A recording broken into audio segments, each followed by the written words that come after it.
Olha, pessoal, antes da gente começar esse programa de hoje, eu quero fazer um convite para todos vocês. Eu e a Lara Brenner, que está aqui do meu lado. A nossa nova produção da Brasil Paralelo, o From the River to the Sea, acabou de ser lançada e a BP preparou uma oferta especial para você se tornar um membro assinante ainda hoje. O que é isso? Que oferta é essa, Lara Brenner? Baita oferta, Arthur. Pessoal, são 50% de desconto em qualquer plano, mas por tempo limitado, hein, Arthur? Não é pro resto da vida, não. E qual é o grande objetivo deste desconto? Financiar a distribuição deste filme, não só dentro do Brasil, mas para que o resto do mundo possa assistir a ele também. Com certeza, porque é um tema muito importante, né? E é um filme excepcional. É um tema tão importante que impacta diretamente também nas nossas vidas. A gente acha que não, mas de fato isso impacta. E olha, pessoal, assinando hoje 50% de desconto, o que você vai receber? Você recebe todas as nossas produções originais, tá bom?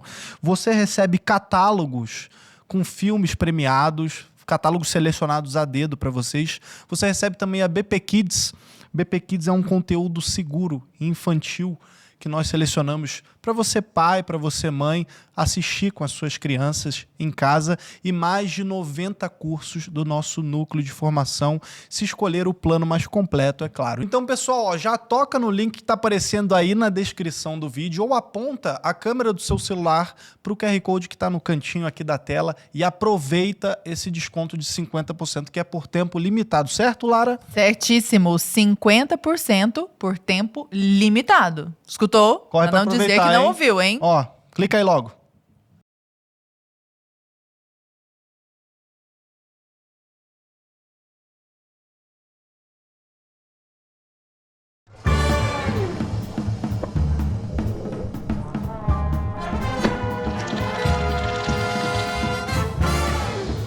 Muito boa noite, está começando mais um Conversa Paralelo, o seu podcast semanal e favorito da Brasil Paralelo. Muito boa noite, Lara Brenner. Boa noite, como é que você tá? Querido. Você viu que hoje eu já estou aqui, ó. A caráter. A caráter, porque iremos falar de quê, Lara? Anarcocapitalismo. Olha só, chegou esse dia. Assunto do Arthur Morrison. Chegou esse dia. A alegria dele. Vamos falar de libertarianismo e anarcocapitalismo. Quero entender se é a mesma coisa, se é sinônimo, o que é, qual a diferença. Há quanto tempo você tá esperando esse episódio, Arthur? Esse é o episódio número 131 aqui.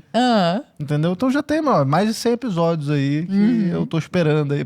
Chegou esse glorioso dia. Chegou esse grande momento. E para falarmos sobre esse assunto... Estaremos com quem? Estamos aqui com Cristiano Quioca, que é empresário e fundador do Instituto Rothbard. Muito boa noite, Cristiano. Boa noite, Arthur, Lara. Boa noite. É um prazer estar aqui no Brasil Paralelo falando sobre esse tema tão fascinante e desconhecido ao mesmo tempo. Bem? Olha só, o Cris que esteve com a gente já aqui, Lara, para falarmos sobre legalização aí da maconha, aquele episódio da maconha com o Marcos Vinícius Lins também deu o que falar, foi bem interessante. Foi bem né? interessante, visões diferentes. Aquilo ali, só para interromper, é um pedacinho do anarcocapitalismo que eu usei aqui, né? Com certeza. E estamos também com o Peter do canal Ancapsu, que é advogado, engenheiro e youtuber anarcocapitalista. Muito boa noite, Peter. Tudo bom, Arthur? Um prazer estar aqui com você, Lara. Prazer muito todo bom. nosso. Muito bom estar aqui no Brasil Paralelo para conversar sobre isso, né? Anarcocapitalismo, que a gente fala tanto lá no canal. Você tem um canal falando disso o tempo todo. Um canal chamado ancap.su e vamos falar mais um pouco. Com certeza. Eu acho que para início de conversa, eu já vou jogar a bola para você, Peter, porque você, afinal de contas, você tem um canal, você fala disso já há anos. O que a gente pode dizer que é um libertário ou um anarcocapitalista, se é que essas duas coisas são a mesma conversam coisa. entre si, se são sinônimos ou se são coisas distintas? Olha, eu entendo como basicamente a mesma coisa, tá? Libertário e anarcocapitalista. Tem gente que prefere dar uma definição diferente do que é um libertário, o que é um anarcocapitalista e coisa e tal, mas é basicamente a mesma coisa no meu ponto de vista, que é justamente a pessoa que entende que você deve viver pelo princípio da não agressão. Que a ideia é você não iniciar agressão contra a pessoa pacífica, né? Então, repara, é uma ideia que não dá para... Ninguém discorda disso. Alguém acha que dá para iniciar agressão contra a pessoa pacífica? Não, né? Todo mundo acha que é um absurdo. Você não pode iniciar agressão contra a pessoa pacífica, né? E esse é o ponto central da coisa, da forma como eu vejo o anarcocapitalismo. O fato, por exemplo, de você não ter Estado é uma decorrência disso. Por quê? Porque o Estado é uma entidade que inicia agressão contra pessoas pacíficas. Você trabalhou a semana inteira, trabalhou o mês inteiro, você recebeu o seu salário, o Estado vai lá e fala, eu quero um pedaço disso daí, um pedaço disso daí é meu. E se você não der o dinheiro para ele vai te colocar na cela, vai te tirar da sua conta do banco, vai te agredir de alguma forma. Então, ou seja, como derivação do princípio da não agressão, você tem a não existência do Estado, né? Isso é de forma bastante resumida, assim, para a gente começar o papo, Claro. o anarcocapitalismo. Mas é uma dedução, né? Lógica a partir do momento que o Estado é esse ente agressor. É um ente agressor. Para existir, ele precisa agredir as pessoas. Você vê dessa mesma forma, Kioka, ou você já separa, por exemplo, isso? Então, eu separo... porque o libertarianismo ele é uma ética, ele é uma filosofia ética, né? E o anarcocapitalismo é a resposta a essa filosofia. Tanto que, por exemplo, você tem muitos minarquistas que defendem um Estado que seja mínimo. Minarquismo, para o pessoal de casa, é quem defende o Estado mínimo. Isso, quem defende o Estado mínimo nas suas funções clássicas, né? Liberais clássicas, ele se considera um minarquista. E ele também se diz um libertário. Tem muitos... libertários que se envolvem na política que se definem como minarquistas. E então, se o minarquismo também é uma resposta à filosofia ética do libertarianismo, nós anarcocapitalistas, consideramos que o minarquismo é a resposta errada. Ela é contraditória em si mesma, né? Porque a partir do princípio que a gente defende o princípio da não agressão, você obrigar a instituição de um Estado para as outras pessoas, mesmo que seja mínimo, ele já é uma violação desse princípio da não agressão. É um roubo mínimo. É um roubo que não deixa de ser roubo. Então, filosoficamente, ele já é uma violação desse princípio. Então, assim, quando a gente separa o anarcocapitalista do minarquista, a gente está colocando aí dois caminhos bem distintos em termos de coerência e de filosofia política. Você citou aí que eu sou um fundador do Instituto Rothbard, esse termo, né, anacrônico, que muitas vezes espanta, anarcocapitalista. Ele foi cunhado por Murray Rothbard, que é o pai do libertarianismo moderno, né? E para juntar exatamente isso, né, a liberdade, a anarquia, que é a ausência de governo, com o capitalismo, que é a propriedade privada. E aí a gente vai cair no que o Peter falou com muita propriedade, que você não pode agredir ninguém que não tenha te agredido antes, né? Porque a agressão como defesa ela é legítima, como repelir uma agressão prévia, ela é legítima, mas não agredir pessoas pacíficas, você está violando o princípio da não agressão. O que é essa filosofia ética do libertário? É a filosofia calcada na propriedade privada, né? É isso que você falou, né? Isso, exatamente. Princípio de não agressão. E me conta uma coisa, Peter, quando a gente fala na ausência do Estado, nós também estamos falando na ausência de um governo? Olha, a ausência do Estado, do governo, no sentido de que ele não pode ser imposto a você. Se você quiser se associar, se um grupo de pessoas quiser de livre e espontânea vontade fazer uma associação para ele executar uma tarefa ou para organizar como é que vai funcionar o seu bairro, a sua Tem uma cidade, hierarquia ali. Não tem problema existir isso, desde que as pessoas estejam por livre e espontânea vontade ali, ninguém tenha sido forçado a isso.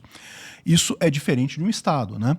Uma coisa é você ter o Estado em que você nasceu aqui, você é obrigado a fazer parte do Estado brasileiro, não tem o que você fazer, né?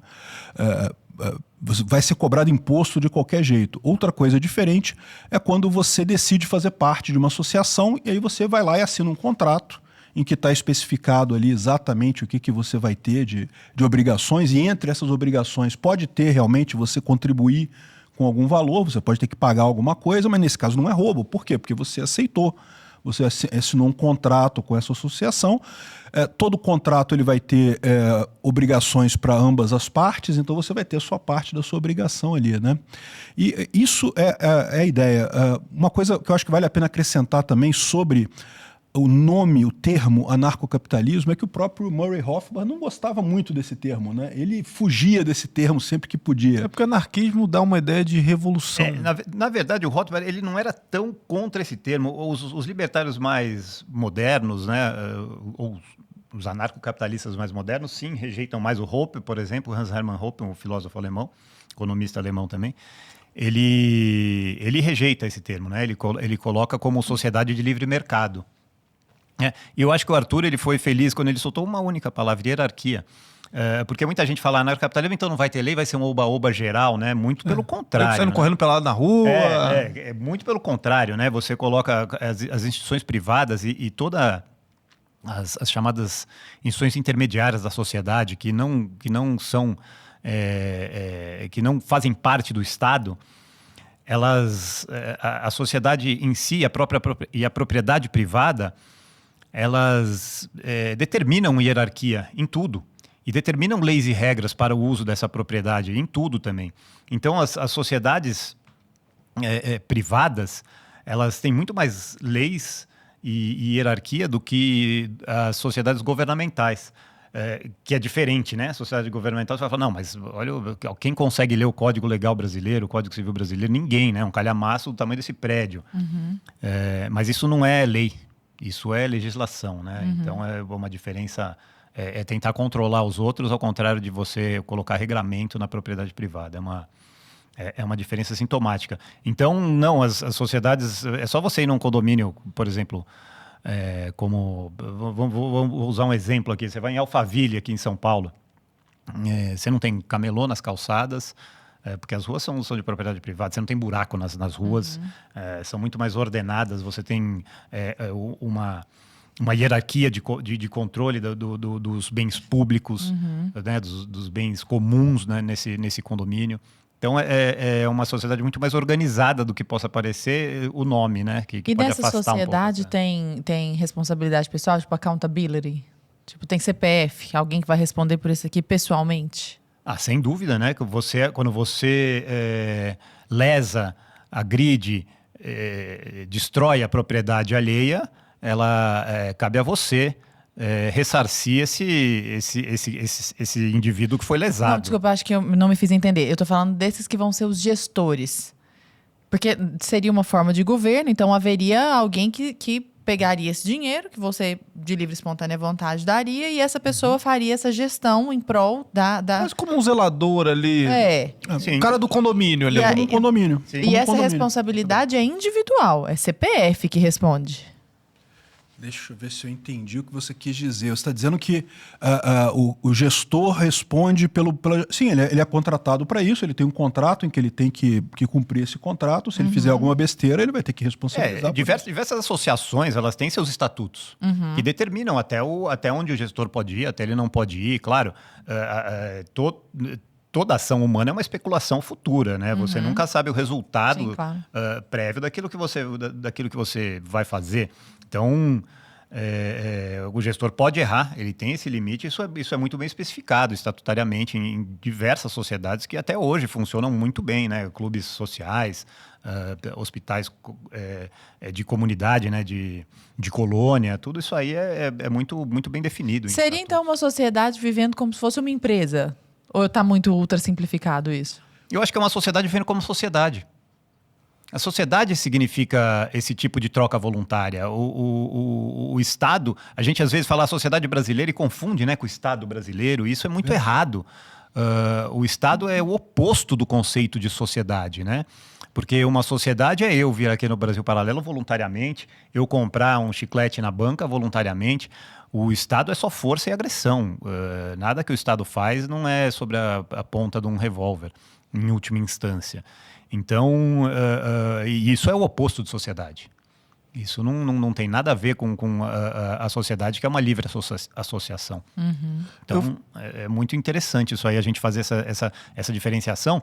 E até para quem está assistindo, claro, e está tendo o contato pela primeira vez com esses conceitos, às vezes ela fala, é verdade, eu sempre confundo, e isso é repetido pela mídia, né? Eu acho muito engraçado, Peter, quando a gente vê na televisão, por exemplo, brasileiro, alguém deixou de pagar imposto, o Brasil perdeu bilhões. Não, pera, calma, esse dinheiro primeiro, quem é Brasil? Sou eu? É você? Não, é sempre o governo brasileiro deixou de arrecadar, mas esse dinheiro está na economia, ele está circulando, ele está gerando mais renda e riqueza. A Amazônia é nossa, quando falam... Pois é. É de quem? Então, cadê minha parte, cadê minha parte? da Amazônia? O petróleo é nosso. E aí a gente vai, né? Não definição da propriedade privada. É interesse do governo essa confusão. O governo quer fazer essa confusão, quer dar a entender que o Brasil é o governo brasileiro. E não é. O Brasil é a sociedade, são as pessoas que estão aqui, né? O governo é só o parasita que está ali, fica ali sugando de recursos da sociedade. Eu queria entrar um pouco nesse ponto do minarquismo e já trazendo acho que uma ideia que é meio geral de quem está pegando o assunto pela primeira vez, que é o seguinte. Cara, legal, concordo com as ideias, com os ideais aí, acho que de fato pago muito imposto no Brasil. Então, da forma como eu pago hoje é roubo. Não que imposto seja roubo, mas da forma como eu pago hoje isso é roubo, porque não reverte isso para as pessoas. Então, tipo assim, eu tô pagando e eu não tô vendo o fruto disso lá na frente. Não, isso é só um argumento. Se o ladrão te roubar e gastar bem o seu dinheiro, tá tudo bem? Ele vai usar o seu dinheiro para cuidar... você, mas eu usei esse dinheiro bem e tal. Para melhorar criancinhas com câncer lá. Que negócio é esse? Sim, eu entendo, mas vamos tentar destrinchar ainda esse argumento. O cara tá assistindo isso... E ele fala, putz, eu acho que aqui é roubo, eu acho que aqui é de fato porque o Brasil ele é mal gerido e tal. Mas em outros países de primeiro mundo, como, sei lá, Suíça, os países escandinavos, etc., aí lá funciona e o Estado é ótimo, é um Estado mais enxuto. Essa ideia de anarcocapitalismo, do Estado zero, me parece uma utopia, me parece uma ideologia tal qual o comunismo. O que você responderia, Peter, nessa situação? Não, eu discordo que é uma utopia como o comunismo, porque são coisas no extremo oposto, né? O comunismo, ao contrário, ele quer controlar a coisa toda, enquanto o anarcocapitalismo quer o contrário, quer deixar o indivíduo com poder, né? Agora, um ponto importante é o seguinte, essa ideia que muitas vezes a gente tem aqui no Brasil, de que as coisas não funcionam aqui no Brasil, o SUS não funciona aqui no Brasil. Meu amigo, conversa com o pessoal lá na Suécia, lá na Dinamarca. Eu sei que aqui vocês falam, não, porque lá na Suécia funciona, lá na Dinamarca nunca pisou na Suécia, né?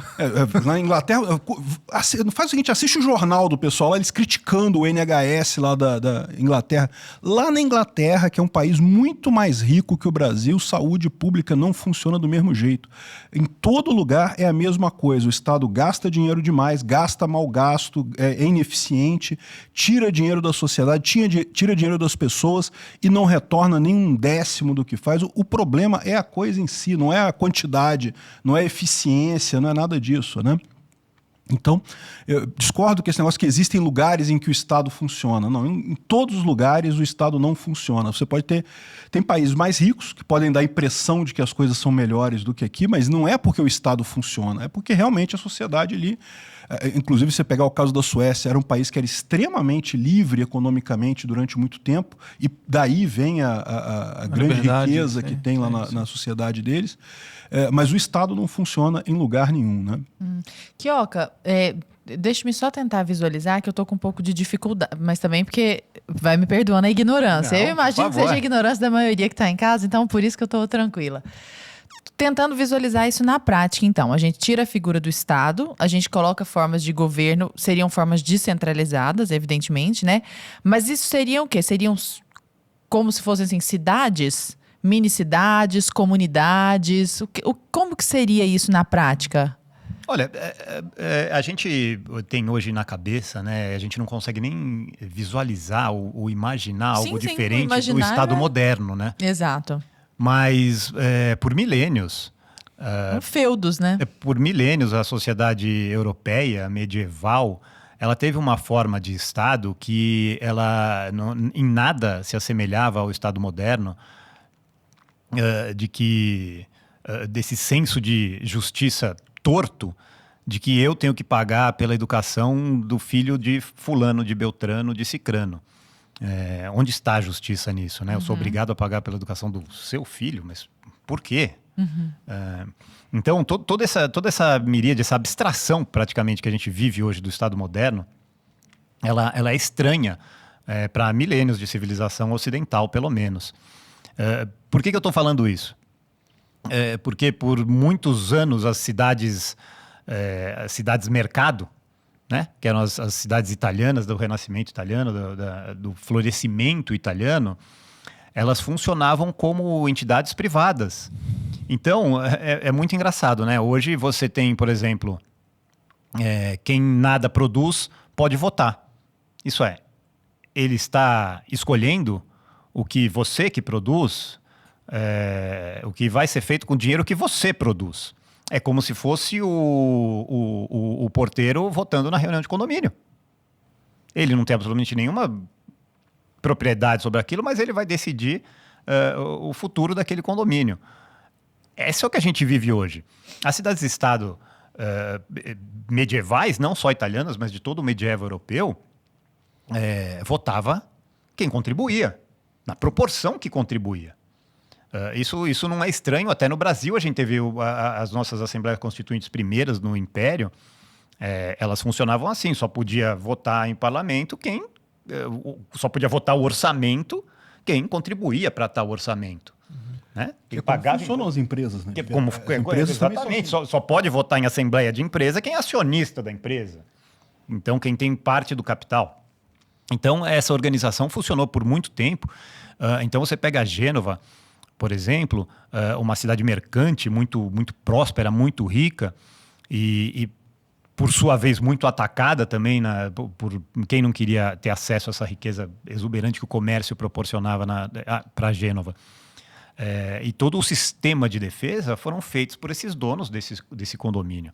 Né? Eles contribuíam na proporção para fazer todo o sistema de defesa, toda a infraestrutura urbana, tudo isso, feita por quem é stakeholder, né? Hoje tão comum o termo, para quem tem skin in the game.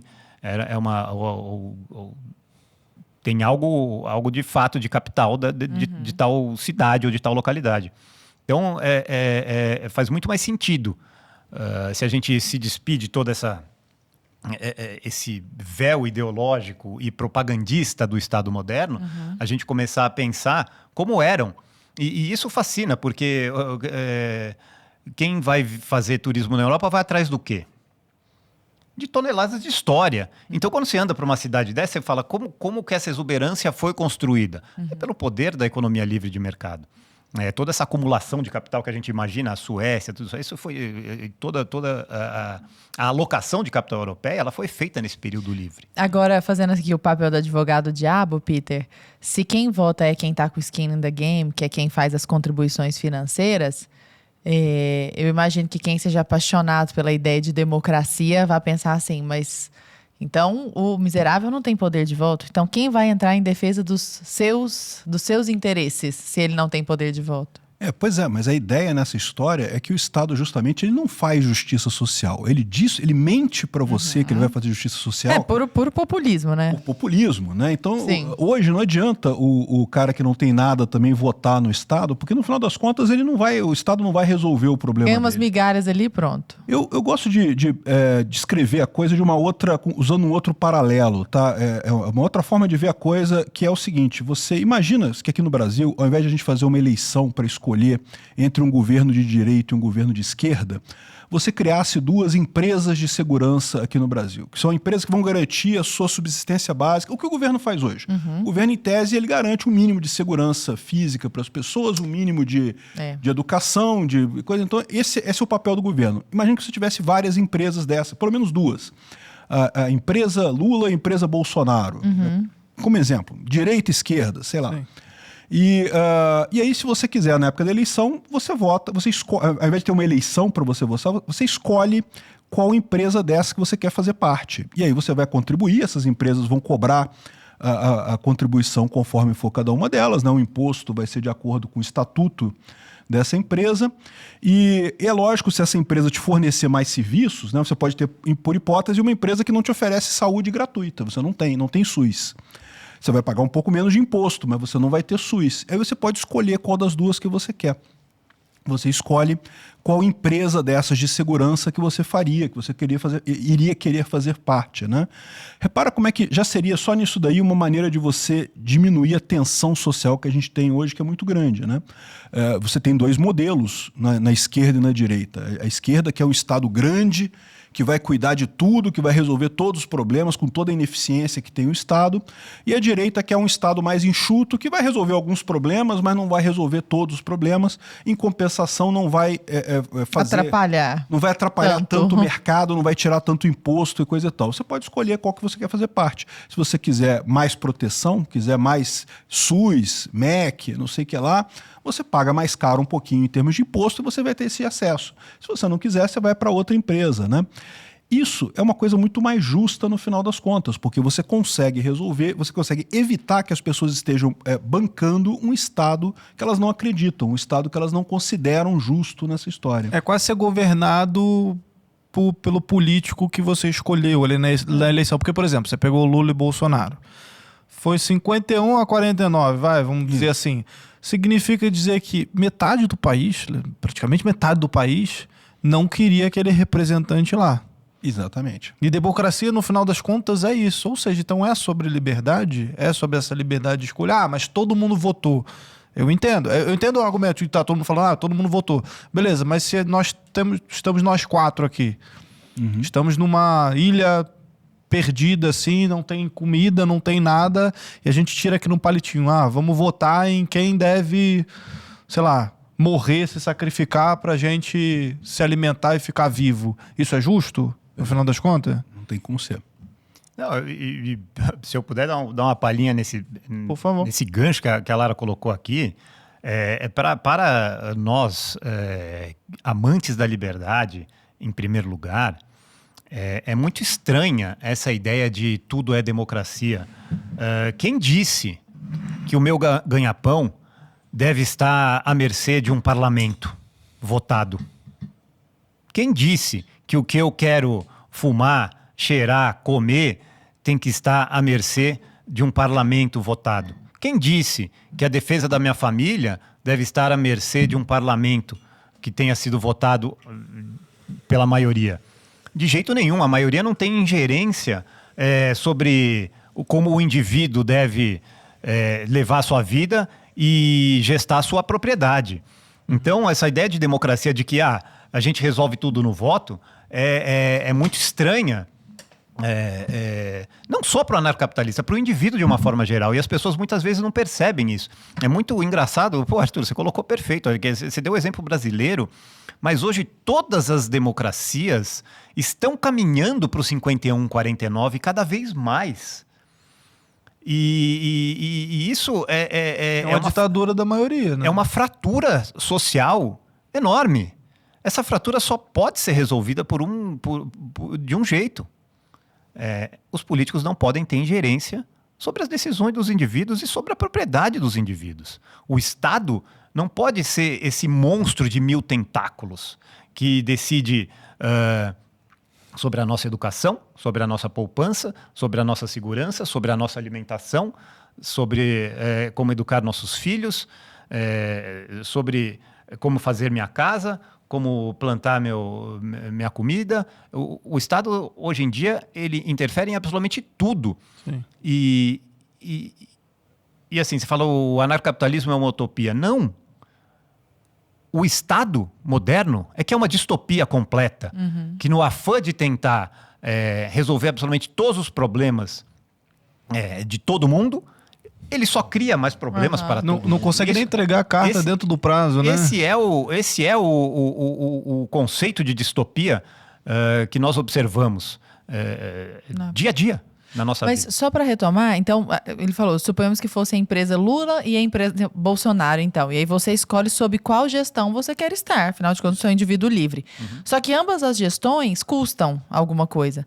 Se eu faço parte de uma porcentagem de pessoas desempregadas, eu não tenho nenhuma fonte de renda, como posso eu estar sujeita a isso? Não, pode ser que essas empresas, o contrato delas seja similar ao governo. Você contribui com uma porcentagem da sua renda. Se você não tem renda nenhuma, você não contribui nada. A questão aí é que é voluntário. Você aceitou essa empresa, né? Você escolheu essa empresa. E nessa visão, para ter um anarcocapitalismo de fato, você teria outras opções e até a opção de não se associar a nenhuma empresa. Se você não se associar a nenhuma um beduíno ali. você não vai ter a proteção do governo, não vai ter uma proteção de segurança, o que pode ser problemático, né? Mas você também não pagaria nada, né? Mas assim, de novo, o ponto é, você tem que aceitar aquela lei. O grande problema é que hoje você teve um grupo de políticos lá em Brasília que sentaram lá em algum momento do ano de 1988, 500 corruptos juntaram lá, escreveram um monte de coisa e a gente tem que se guiar por aquela Constituição que o pessoal assinou lá, que eu, sinceramente, eu não concordo com praticamente nada daquilo ali. Onde é que está a minha liberdade nisso? Não foi você que assinou. Eu não assinei aquilo ali. Mas vocês tocaram, os dois tocaram, cada um num ponto que eu acho que é chave para a gente continuar essa conversa, que é o seguinte, tá, beleza. O Estado, essa distopia, ele não deveria ser dessa forma, ou não deveria existir, né? Mas o fato é que ele é. E a realidade é uma só e é inegável e você não pode vencer a realidade, certo? Então, a partir do momento que ele é, você tem que fazer algo para poder mudar essa realidade. Perfeito? Perfeito. Eu quero saber de vocês o que vocês acham a respeito, por exemplo, nós temos agora um fenômeno que é o Milei como presidente da Argentina. Ele foi discursar recentemente na deu um baita discurso lá, e ele se coloca como um político anarcocapitalista. Ele falou para as massas, a juventude abraçou ele também, e ele está lá nessa cadeira de presidente de uma nação, de presidente de um estado. Impressionante, man. Quem diria que a gente ia ver um presidente e aí de eu nação quero saber de vocês. Não qualquer nação, argentino. Argentina. Depois dos Kirchner e tal. Inclusive, para quem não sabe nada da história da Argentina, a gente tem uma trilogia excelente que é A Queda Argentina. Tá exclusiva na nossa plataforma, você não pode perder, assina aí, tem o QR Code na tela, o link na descrição. Vê todo esse processo, porque a gente conta toda essa trajetória aí, desde o Perón até os Kirchner, aquela coisa toda. Mas beleza, Milei chegou lá.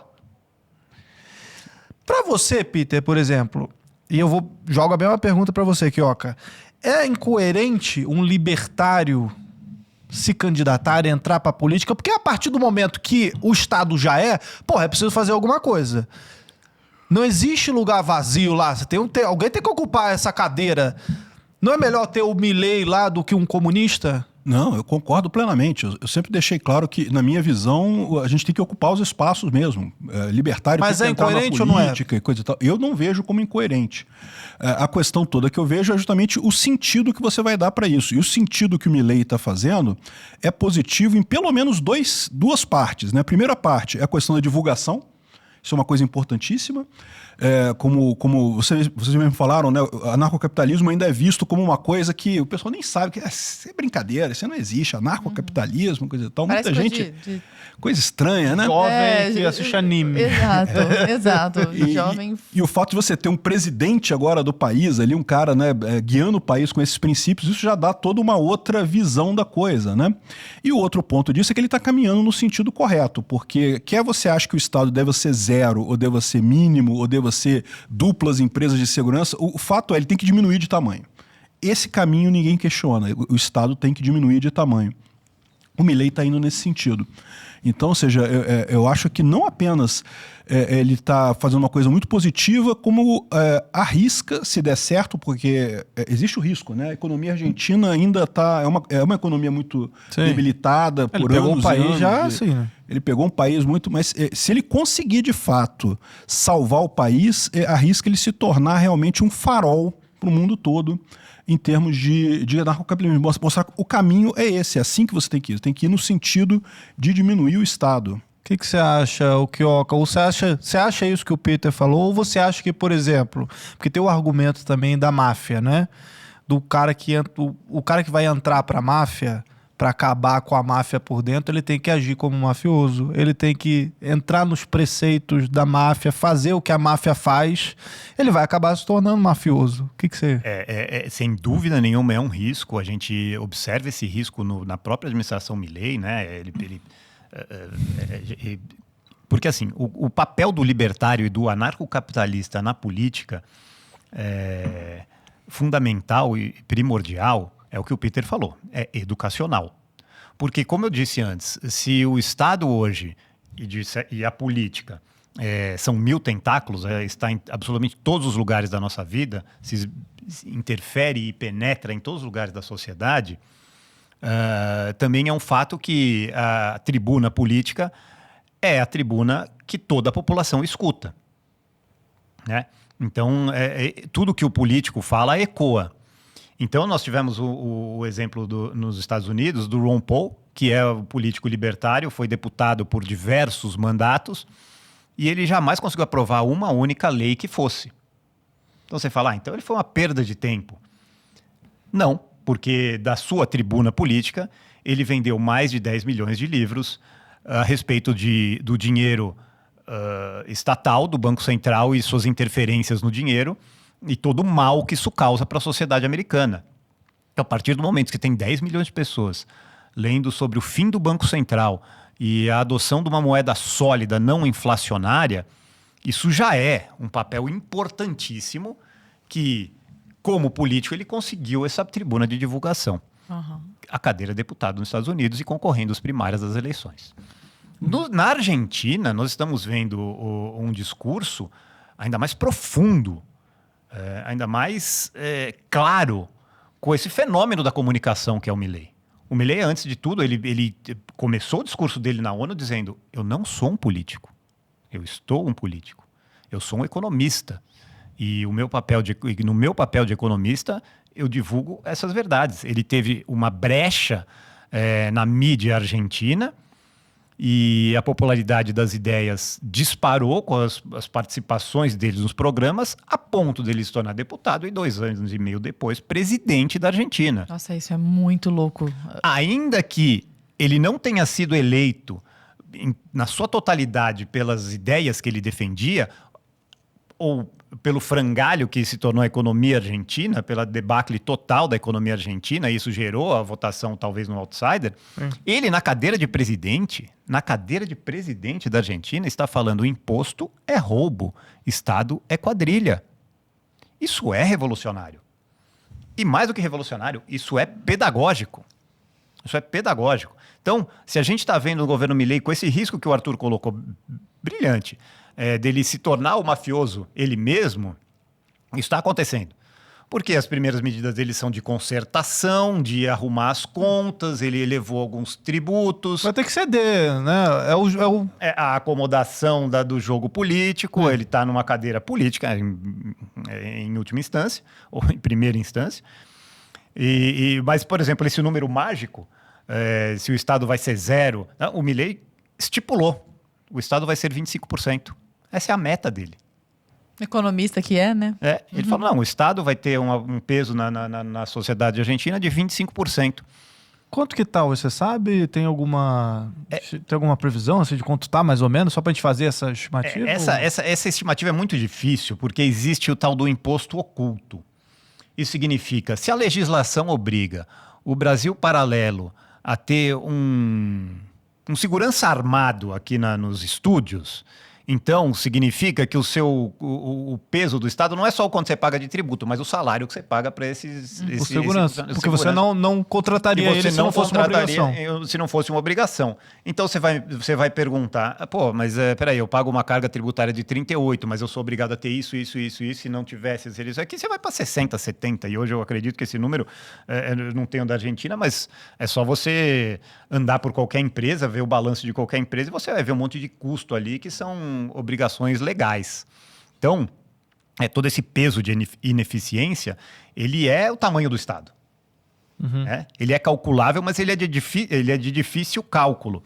Então, para chegar no ponto, o principal do governo Milei é a sua lei ônibus, né, que como ela é chamada, a sua lei de bases, que ela é um programa de desregulamentação brutal da economia argentina. Ultra regulada, porque tanto lá quanto cá, eles também tiveram o Vargas dele, que foi Perón, que é uma economia totalmente sindicalizada, controlada pelo Estado, e para o Estado super sindicalizar e controlar a economia, é uma miríade, é uma tonelada de regulações que as empresas têm que cumprir, que a sociedade, de uma forma geral, tem que cumprir. Então, o mais importante para mim não é o quanto a gente vai ver de carga tributária, principalmente nesse começo de governo Milei, mas sim o quanto de desregulamentação ele vai conseguir para liberar as forças produtivas. E aí a gente está vendo o canal político, de fato, para uma sociedade mais livre e um respeito maior à propriedade privada. Mas eu acho que é importante notar que, não sei qual a sua posição, Quioca, mas que a gente não vê, eu não vejo esse caminho para implantação do anarcocapitalismo. Ou seja, eu não acho que um dia a gente vai ter um candidato Chegaremos lá. anarcocapitalista que vai chegar lá na presidência e falar: decreto número 1, decreto que o governo foi extinto e está tudo quanto é funcionário público demitido, e é isso daí, acabou, vai todo mundo embora, tchau. Não vai acontecer isso, tá? Até porque... Sim, claro, não a ilusão não vem daí, né? Isso. Eu acho que realmente... e aqui, Arthur, a gente não tocou nesse assunto, mas eu sempre fico pasmo. É uma coisa que eu não canso de me assombrar, principalmente com estudantes de direito, né?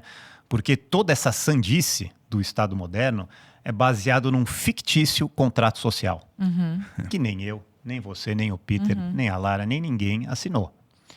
E os estudantes de direito me causa espanto como eles não se tornam anarcocapitalistas no primeiro semestre, quando essa sandice é apresentada. Mas, professor, quem assinou isso? Ah, não, isso é um faz de conta. Mas espera aí, mas tudo que a gente vai aprender aqui na faculdade é baseado nesse faz de conta? O professor honesto responderia, sim, é. Sim. Mas ele não vai, a vida segue, ele deixa isso pra lá, essa incoerência fica lá dentro pra sempre. Ninguém fala de lei natural. Ninguém fala de lei natural de nada. Então é uma coisa que me espanta, como o desconhecido, o estranho, o esquisito é o anarcocapitalismo e não essa loucura que a gente vive hoje baseado num faz de conta. Né? E você quer complementar? Não, eu acho que era uma coisa que eu acho importante pra gente colocar, sim, porque... claro. Não vai ser esse decreto, apesar de que eu gosto muito de todos aqueles, e sempre critico, né? Poxa, você vê um monte de gente que foi eleita nessa onda de direita, assim, que nem sabia, né? De repente caiu um cargo de deputado no colo dele, então o que eu preciso fazer para me reeleger ou para mostrar para quem votou em mim o que eu estou fazendo? Ele fala, sou o deputado que mais apresenta projeto, sou o deputado que mais... E é exatamente o oposto que a gente espera de você, meu amigo. Deslegisle, se é que essa palavra existe, né? Às vezes uns projetos de lei, tipo... Eu prefiro até que seja o projeto de lei ao dia do... Por favor. Eu não sei o quê. Pega a sua árvore genealógica e dá nome de rua em todos. Mas não faça mais nenhuma... Por favor, não faça mais nada. Só deslegisle. É o tal de alguns levantam essa bandeira do revogaço, né? Tantas leis aí aquele cara que vai lembrar, não, mas na cidade de São Paulo tem lei que proíbe o uso de carroça, de charrete. Nossa Amigo, senhora. deslegisla tudo, tira, simplifica, acaba com todas as regulações, todas essas prisões que nos amarram, né? Eu acho que é mais por aí. Com certeza. Meninos, e nesses centros, eu não sei nem qual seria a melhor terminologia, nesses centros anarcocapitalistas, posso falar assim? O que seria? Cidades anarcocapitalistas? Nesses governos anarcocapitalistas, nós teríamos de onde emanaria a moral? Haveria uma moral regente imperante ali? É uma obediência à lei natural? Ou não? Ou cada um cria sua moral? Tipo, aqui tudo bem se a pessoa puder comer. Aqui tudo bem homicídio. Aqui tudo bem... sabe assim, a moral é flutuante de acordo com cada comunidade anarcocapitalista ou já existe um pressuposto para quem defende essa corrente? Eu acho que existe o mínimo, a ética libertária, que é justamente a lei natural, né? Que o mínimo que eles teriam que seguir todos eles, né? Matar alguém nunca é certo, não existe isso, né? Você não pode agredir pessoas pacíficas e coisa e tal. Mas fora isso, e essa é a beleza da coisa, né? Todas as regras que haveriam ali seriam regras que a pessoa assinou, ela aceitou. Então, quando você se associa a uma empresa de segurança, nesse caso, esse governo do partido, o governo que você se associa a ele, você está concordando com todas as regras que tem ali, né? Então, essa é a beleza da coisa. Você teria esse mínimo que tem que ser obedecido. Essa lei natural, essa parte básica, que você pode chamar de direitos humanos, né? De respeitar a vida e coisa e tal, direitos individuais, né? Além disso, eles podem definir a regra que eles quiserem ali. O que está no contrato, você aceitou, você passa a ser obrigado por aquela regra. Vale o que está na propriedade privada, né? Eu fico imaginando, acho que até para o pessoal de casa ser mais fácil de compreender, por exemplo, um condomínio privado, Isso. né, que tem as suas regras. Você não é obrigado a morar nesse condomínio. Mas se tiver nessa regra lá que, por exemplo, não pode pet nesse condomínio, é uma lei lá que você assinou. Se você for visto com um gato, um cachorro, você está infringindo aquela lei, portanto, claro. Você é um criminoso ali, você vai ter que ser punido porque você infringiu aquela lei. Mas ninguém te obrigou a ir morar lá. Da mesma forma, eu acredito que, por exemplo, queria entrar em alguma seara, armamento civil, drogas, essas coisas e tal. Depois eu quero falar de aborto, porque eu acho que é um tema até mais delicado. Mas, por exemplo, armamento civil. O libertário, ele necessariamente ele precisa ser a favor de armas ou ele pode ser, cara, eu não gosto. Claro. Não, é muito importante essa questão que a Lara colocou, porque a gente vai aí para duas correntes do direito, né? O jusnaturalismo e o juspositivismo. O jusnaturalismo, ele não cria leis. Ele apenas reconhece as leis naturais. Oriundas da própria natureza humana ou divina, de acordo com a sua visão sua visão transcendental, né? Sua visão metafísica. Se você não quer acreditar num Deus, você pode acreditar que ela é uma lei da natureza humana ou uma lei divina imposta por Deus, mas o jusnaturalismo, ele não cria leis. Então, e o juspositivismo é o que nós vivemos hoje. O jusnaturalismo praticamente é como a escola austríaca nas faculdades de economia. É um bicho de 7 cabeças, né? Nem é comentado, nem é mencionado, né? É só ampassando. Não, ao contrário, eles mencionam como uma coisa antiquada que foi resolvida pelo juspositivismo. Exatamente como a escola austríaca de economia, que é a relíquia bárbara do ouro, né? Essa bobagem. Então, essas duas correntes, elas são bastante díspares e elas, mais ou menos que a popularidade de uma e da outra, principalmente nos juristas, mostra mais ou menos por que o Estado hoje domina tudo e a liberdade vai encolhendo cada vez mais, né? Então, quando você pergunta, vai poder matar, vai poder... Não, peraí. O jusnaturalismo não permite que você infrinja as leis naturais. E as leis naturais, quais que são? Que todo indivíduo tem direito à vida, propriedade e liberdade. Isso é da própria natureza do indivíduo. E eu acho muito engraçado, né? Quando a gente vai também dar esse salto, é outra coisa que me espanta, outra coisa que me deixa muito intrigado. Eu falava do filósofo Stefan Molyneux, um canadense, que ele explica muito bem isso. Que o anarcapitalismo, ou o libertarianismo de uma forma geral, ele é muito intuitivo e muito fácil de você, quando você vai educar uma criança, você explica para ele, você não pode bater no seu amiguinho, você não pode pegar o lanche do seu amiguinho, você não pode pegar o brinquedo dele sem autorização dele. Uhum. E você vai crescendo com isso, você vai crescendo entendendo isso, e de repente uma mágica acontece quando você vira adulto. Isso pode fazer tudo, e quando você principalmente usa o Estado para fazer todas essas coisas para você. Essa mágica, esse salto lógico de tudo que você aprendeu, que você foi educado quando criança, esse salto lógico para a madureza me é muito estranho também. Peraí, desde quando que eu posso votar em alguém para ir lá buscar o salário da Lara para pagar educação de outra, o meu jogo do tigrinho? Sim. Ou o que for, entendeu? Uhum. Por que eu tenho acesso ao salário da Lara de uma hora para outra, né? Quando eu era criança eu não pude pegar nada do que ela produzia, nada dela, os brinquedos dela. Então isso assim, de novo, a gente está falando de uma coisa que é tão estranha para a população, mas não devia ser, né? Toda a lógica implica que não seja, que o estranho é o que nós vivemos hoje. Uhum. Mas, por exemplo, com relação ao armamento, eu posso proibir armas, por exemplo, numa localidade? Pode, mas isso é uma coisa muito comum. nesses clubes sociais você não entra com arma, ali você pode andar à vontade com arma, isso é a coisa mais comum por tal tipo de regramento. Eu não gostaria de ir num bar, num show, onde as pessoas bebem, se alteram, e tá todo mundo armado.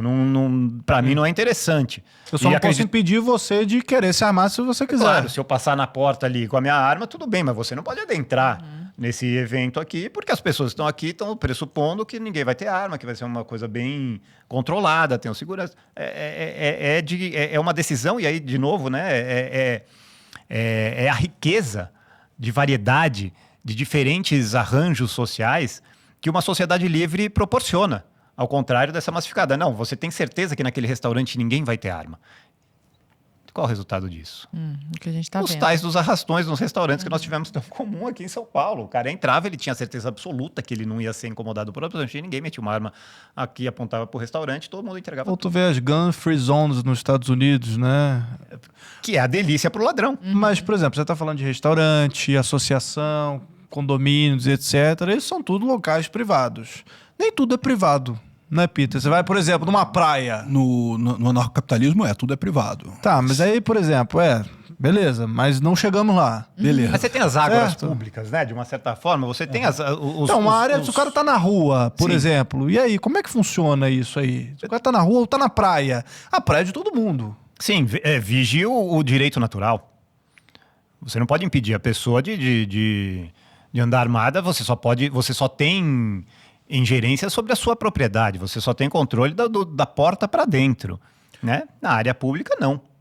Ela continua não podendo agredir ninguém, direito natural, ela não pode ferir ninguém, não pode atirar em ninguém, mas ela pode usar arma. Tá, mas isso vale... Esquece a arma nesse momento, assim, isso vale para tudo. Para tudo, sem dúvida. E é engraçado, né? Porque você vai pensar, mas tudo bem, mas quem tem jurisdição para impedir ou para impedir ou para impor alguma regra, né, nessa área, né? E aqui a gente está falando de um arranjo social, né? Todos os incentivos são para que essa área seja preservada, cuidada, que é ao contrário do que acontece com o Estado. Todos os incentivos são para que ela seja dilapidada, largada, porque ela a ninguém pertence, né? Ela pertence ao público. Estado. Estado, de uma forma geral. Então, por isso que hoje você tem os piores lugares são os tais das praças, dos lugares estatais, que eles não têm dono. Então, sempre onde não tem dono, cada um faz o que quiser e vira, de fato, a lei da selva. Mas aí tô eu com a minha arma, então, e aí ocorre um crime. Dentro dessas sociedades anarcocapitalistas, como que a gente resolveria isso? A prisão, a justiça, como é que é? Claro, sem dúvida. Eu acho que o principal argumento anarcocapitalista ele é pela eficiência da justiça. É evidente que a gente não está aqui pregando como muita gente pensa uma utopia. O mal ia acabar, ninguém ia mais machucar ninguém ia mais roubar ninguém. Muito pelo contrário. Isso é contra a natureza do próprio ser humano. Isso está na natureza humana também, né? A cobiça, todos os vícios estão na natureza humana. Mas só que uma sociedade libertária, ela tem todos os incentivos para combater isso da melhor forma possível. Porque o arranjo de propriedade privada beneficia a todos. Então, por exemplo, mesmo que eu fui assaltado, vamos supor, estou andando na rua, eu sou uma pessoa muito pobre, fui assaltado e eu não tenho nem dinheiro para ir para o sistema judiciário. Mas esse sistema judiciário ele tem todo o incentivo para que eu seja ressarcido desse assalto e o assaltante seja punido. Porque esse sistema judiciário ele se beneficia e ele funciona exatamente para proteger a propriedade privada. Então, a partir do momento que ele falha nisso, ele perde sua razão de ser. Como a gente vê hoje. Alguém se sente protegido ou muito bem servido de justiça? Não mesmo. Tem um caso curioso que eu acho nessa história aí, que é a história do surgimento dos corpos de bombeiro, como é que surgiu o combate a incêndio, né? Que foi em Londres. Depois do grande incêndio de Londres, começaram a surgir empresas privadas, que você tem um prédio, você tem um negócio, todo mundo com medo de incêndio de novo, né? você pagava um dinheiro, eles botavam lá uma placa dizendo essa propriedade aqui está resguardada pela empresa XYZ de incêndio e coisa e tal. E, evidentemente, quando havia um incêndio, eles iam lá e resolviam o problema. Mas você pode pensar assim, caramba, mas e quem não tem dinheiro para pagar? E os outros prédios, né, eles não protegiam? Ao contrário, era interesse deles ir lá justamente porque fazia propaganda para eles.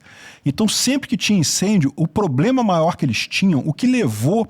Depois foi a desculpa que o governo deu para estatizar a coisa toda, eram as brigas, porque chegavam 2 caminhões para querer apagar aquele incêndio lá, e às vezes tinha briga entre as empresas para querer apagar o incêndio, e aí você repara como é que a coisa é o contrário do problema, ou seja, se você tiver uma empresa de segurança, a empresa de segurança quer vender esse projeto para você, ela quer vender, olha, eu sou uma boa empresa de segurança. Então, um caso que você nem tenha pago ela inicialmente, ela pode ter interesse em resolver isso até para fazer propaganda e trazer isso.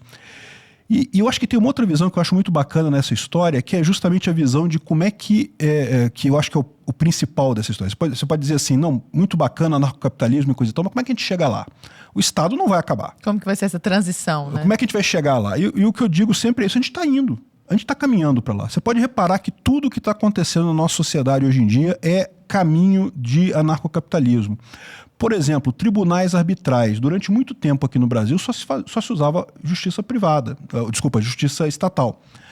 Hoje em dia, justamente pela ineficiência da justiça estatal, a maior parte das empresas, quando assina algum contrato, empresa grande, já bota ali cláusula de arbitragem. Vamos resolver num tribunal privado. Uhum. Por quê? É muito melhor, é muito mais eficiente, é muito mais rápido. Mesmo que você perca num tribunal privado, o que você perde é muito menor, porque a decisão é tomada mais rápido, então, no final das contas, sai melhor para todo mundo, né? Então, a gente está caminhando para isso. Cada vez mais tem esse tipo de coisa de usar tribunal privado e como também, hoje em dia, cada vez mais a gente tem negócios entre diferentes jurisdições. Então, durante muito tempo, até, sei lá, anos 2000, você comprava coisas aqui no Brasil, você comprava de uma loja brasileira, sempre. Uhum. Hoje em dia, não. Você compra da Amazon americana, eles mandam despachar para cá, compra da Shein, da Shopee, sabe-se lá onde. Acho que sem contar também o lance da caridade, só retomando rapidinho o que vocês comentaram, você falou da questão do Corpo de Bombeiro, eu me lembrei, por exemplo, até de um projeto que a própria Brasil Paralelo faz, que é o Projeto Mecenas, onde membros que têm condições de pagar por bolsas custeiam essas bolsas de pessoas que não têm condição. Sim. Porque é também do interesse da Brasil Paralelo levar o conhecimento adiante, os cursos e etc. Ou seja, eu acredito que existam pessoas boas, obviamente, que vão querer que aquela pessoa que é paupérrima, que não tem condição de pagar pela sua saúde privada, pela uma justiça privada, às vezes vão querer falar, não, cara, eu quero custear, eu quero ajudar isso porque faz parte da minha jurisdição aqui. É muito mais comum do que você pensa. Lá nos Estados Unidos, você já deve ter visto o pessoal fazendo propaganda, não que a saúde americana é muito cara, que a conta não sei o que lá é muito ruim. E na verdade, assim, é enganoso isso, porque se você tem seguro saúde, não tem problema. O seguro cobre a maior parte. Você pode ter que pagar uma parte, mas a maior parte é coberta. E você tem pessoas que fazem isso lá, você sabia? Tem várias organizações lá nos Estados Unidos que se dedicam exatamente a cobrir a conta de quem não pode pagar pela saúde lá nos Estados Unidos. Por pura caridade. Por pura caridade. Só para a gente não perder aqui a perspectiva histórica disso, a caridade, principalmente na civilização ocidental, ela começa a regredir a partir do momento que o Estado moderno começa a se ampliar. Sim. Então, é muito curioso, né, que as Santa Casas, aqui a gente como brasileiro pode testemunhar isso, como elas estão em estado calamitoso na maioria do país, e elas já foram o grande farol. O sistema de saúde brasileiro eram as Santas Casas. Então e isso é mundial, tá? Então em todo lugar do mundo a benemerência fez esse papel de caridade por muito tempo e ela começa a encolher a partir do momento que o Estado começa a se agigantar. É porque se o Estado inteiro está tomando para si essa responsabilidade, ele está me desobrigando naturalmente. O recado que ele está falando você não precisa fazer não. E não só isso, ele está te descapitalizando. Porque você só pode ser um benemérito, né? Fazer a benemerência com o seu excedente de capital. Né? Só pode ajudar quem tem algo para ajudar. E a partir do momento que ele toma isso de você com a justificativa, com a justificativa que for, você já não vai mais poder fazer isso. Então essas instituições elas foram minguando no Ocidente a partir do momento que o Estado foi se ampliando. Não só a gente falou de saúde, mas educacional e tantas outras de ajudas primeiras que a benemerência sempre se colocou. Eu consigo observar isso, né? Claro, fui estudando ao longo do tempo, mas uma coisa que sempre foi muito difícil de imaginar, de vislumbrar, talvez, porque eu não consigo achar um exemplo prático, é a questão da segurança exterior, dos exércitos, por exemplo. Quando a gente fala de saúde, beleza, eu entendo que a saúde pública tem os seus problemas, é ineficiente, e uma saúde privada vai ter muito mais incentivos no mercado concorrente, né, de querer oferecer o melhor serviço de saúde, assim como, sei lá, existem várias empresas de telefonia lá fora, de vários ramos, assim como você tem várias opções, eles vão tentar baratear ali o serviço para pegar a maior parte da parcela da população. Então, beleza. Saúde, tranquilo, eu consigo entender. Educação também, a gente vê a lástima que é a educação brasileira, né? Os piores rankings do PISA. Inclusive, a gente lançou recentemente o Unitopia, que é um documentário que mostra tudo isso das universidades brasileiras. Então, beleza, consigo entender. Agora, beleza, tá, eu tenho um país, se é que eu posso chamar de país aí, com as suas linhas lá imaginárias, ANCAP. Tá? Chegamos nesse ponto. Beleza, Milei conseguiu. Certo? E aí? Todo mundo não vai querer invadir o meu país? Eu não tenho exército, eu não tenho nada. Quem que vai me proteger? Não tem essa necessidade? Ou será o contrário? Esse é um risco eminente, né? Porque o Lulinha não vai querer pegar um pedaço de uma Argentina livre e próspera. Já pensou? Já imaginou? E quanto mais o país fica rico, né, com o anarcocapitalismo, mais vai atiçar mais atrai a cobiça. A cobiça dessa turma. Né? Foi, diga-se de passagem, historicamente o que aconteceu com algumas regiões que eram bem anarcocapitalistas, né, em determinado momento começa a ficar muito rica a região, o pessoal vai lá e invade por conta disso. Né? Mas é melhor do que fazer comércio, por exemplo, com essa região e ter um ganha-ganha?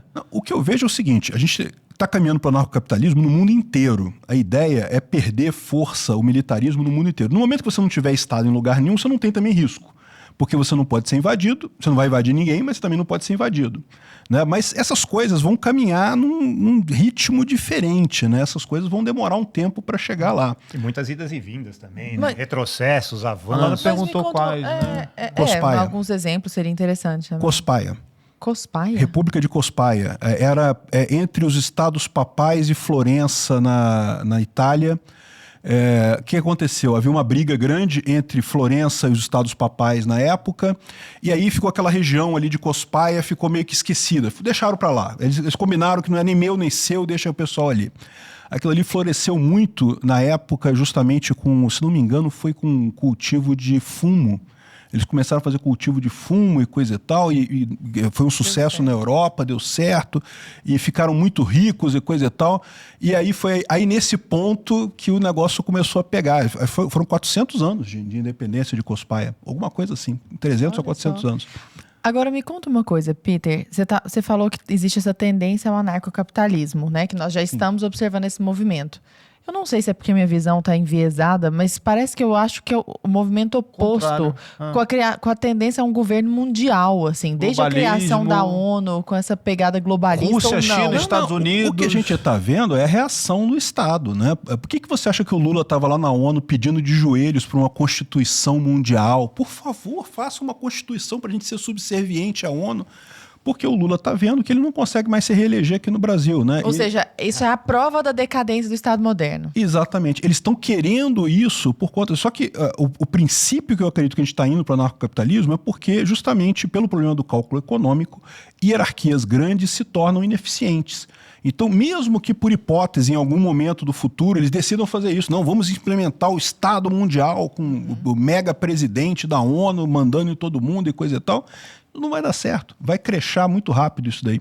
Eles não conseguem fazer esse tipo de coisa e está cada vez mais difícil fazerem isso. O que a gente está vendo, esse aumento de censura, por exemplo, aqui no Brasil, até pouco tempo atrás era ponto pacífico, que não podia censurar ninguém. Sim. E agora já vem o pessoal da STF, não, porque tem que ter limite, não, liberdade de expressão. Até jornalista está defendendo lá, e coisa e tal, ou seja, uma coisa que totalmente absurda, né? Que a gente achou que já tinha superado. Por que está voltando esse autoritarismo? Está voltando como uma reação. Esse pessoal está percebendo que está perdendo o controle, que não consegue. Essa tese do Peter, assim, eu gostaria de ser otimista, sim. Gostaria mesmo. Eu entendo esse lado, que isso tudo parece um esperneio de quem já está desesperado, né? Você vê esses atos dos ministros do STF, dessa turma toda, isso aí tudo cheira a esperneio, né? Como o Peter colocou, né, muito bem, um simbolismo a Constituição de 1988, ela é quase natimorta, né, porque ela é feita toda por socialistas e é promulgada um ano antes da queda do Muro de Berlim. Não, toda abstrata. Então, ela já nasce morta, e se ela já nasceu morta em 88, imagina a gente aí com 35 anos, com ela esmagando o povo brasileiro, né? Isso fora as emendas. Ela é feita para ter emendas, né? Para ter sempre o controle. Então, o que a gente está vendo, especificamente no Brasil, é um esperneio da turma de 84, que é os movimentos das diretas dominado por essa turma. E com a Constituição de 88, eles definiram que a democracia é só para aquela turma, né? Fernando Henrique e Lula, aqueles dois, e aquilo é a democracia para eles. E eles estão perdendo esse controle. Então, a gente está vendo isso... esse esperneio final, talvez, dessa turma. Nisso eu tenho uma pontinha de esperança que eu me junto a você. Não acho que vai ser tão fácil. Você acha que o Lula se reelege facilmente, mas isso é papo para outra conversa. Mas eu quero dizer que a semelhança do que está acontecendo no Brasil, a gente vê no mundo também, e o 51-49 é um pouco disso também, né? É um reflexo de que as atuais democracias modernas já não estão mais dando conta, elas viraram uma abstração, uma abstração completa. O Estado já não serve a mais ninguém. Você vê os próprios debates, a Prefeitura de São Paulo, que é a cidade mais importante do país, é um circo. Porque ninguém liga. Aí você vê aquele mais ingênuo, mas eu queria ver propostas. Mas que proposta?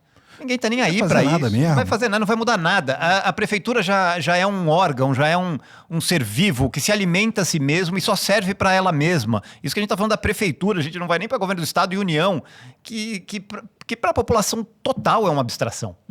Né? Exceto aqueles que se beneficiam dessa máquina gigantesca e ineficiente, e ela serve para beneficiar alguns.